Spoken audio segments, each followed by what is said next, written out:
Episode 56 IV September 17, 2023. Strategy for PM2.5 Monitor Handout and Use, and Changing the Perception of Wood Burning. Strategy for 1. PM2.5 Monitor Handout and Use, and 2. Changing the public's perception of wood burning to reflect reality. 1. PM2.5 Monitor Handout and Use. See Episode 56 IT and Episode 56 IQ for websites and a model for writing grants. 1C2, Episode 56 IT September 16, 2023. White House Council on Environmental Quality Environmental News, Websites, and Tools contains websites where near neighbors of indoor residential wood burners can apply for grants for Purple Air PM2.5 monitors, and salaries for local health departments to download Purple Air PM2.5 data and shut down indoor residential wood burners that exceed NOx limits.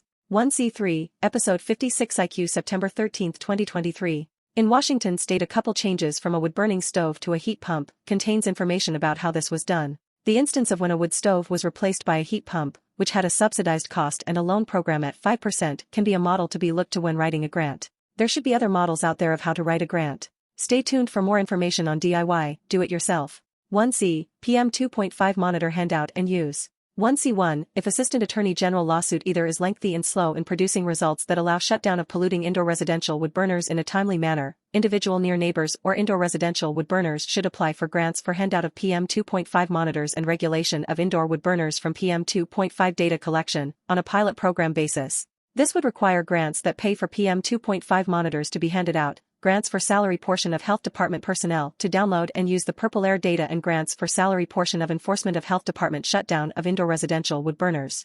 If the indoor residential wood burners are indigent, this would also require funds to subsidize purchase of heat pumps for indigent former indoor residential wood burners and loan programs for the remainder of the cost of purchase of heat pumps by former indoor residential wood burners. 2. Change the public's perception of wood burning to reflect reality. Make the message simple and engaging. Write letters to the editor. Create websites. Do outreach in person. Brainstorm other ways to do this. The truth is not out there, or experiences are atomized and near neighbors of indoor residential wood burners are isolated. That has to change. The recent experiences of wildfire smoke for the first time by millions of people has been noticed by individuals and by governments, usually for the first time in 2023. People appreciate that near neighbors have already bought PM2.5 monitors, so that the average person has more information about air pollution before deciding to venture out with a mask or stay inside a sealed home, for protection of their health. Scientific studies come out every day about the adverse health effects of wood smoke. Climate goals that don't include counting of PM2.5 from wood burning are deceptive and unhelpful in the fight to slow climate change. Make these points when you also talk about the adverse health effects of indoor residential wood burning on near neighbors. 1A, keep emailing letters to 13 Assistant Attorney Generals in 10 states and to 3 NIH officials, including Drive Gene Marazzo, successor to Dr. Anthony Fauci, Director of NIAID. Assistant Attorney Generals of 10 states will sue the EPA asking for parallel track of 1A1, the lowest limits possible, below 2 grams per hour PM2.5, for new source performance standards, NSPS, for indoor residential wood stoves, and 1A2, testing which is not influenced by the Hearth, Patio and Barbecue Association, HPBA, and other wood stove manufacturer associations which have a conflict of interest with air pollution regulation, and which only are lobbying to make more money from selling wood stoves, whether they are polluting or not. Also 1A3, involvement of another government agency which has a mission of protecting human health, not just protecting the environment as the EPA is tasked to do, involved in setting standards for wood stove certification, such as the National Institutes of Health, NIH, or National Institute for Allergy and Infectious Disease, NIAID. 1B, and the second track of parallel track at the same time as lower PM2.5 emission limits for wood stove certification are implemented. Purple Air low-cost laser PM2.5 monitors are handed out to any near neighbor of an indoor wood burner who complains of wood smoke entering their yard, and those PM2.5 monitors will be hung from the eaves of the near neighbor's yard to collect data, and that data can be used to prove PM2.5 above National Ambient Air Quality Standards, NOx. If NAAQS exceeding 35 micrograms per meter cubed PM2.5 in 2023 is proven by Purple Air PM2.5 data, then the indoor residential wood stove can be shut down, whether or not the wood stove is EPA certified. Climate change. Did climate change cause this? Air Quality Matters Science blog PM2.5. Did climate change cause this? 100K year cycles, temperature swings and GHG rises. What does it all mean?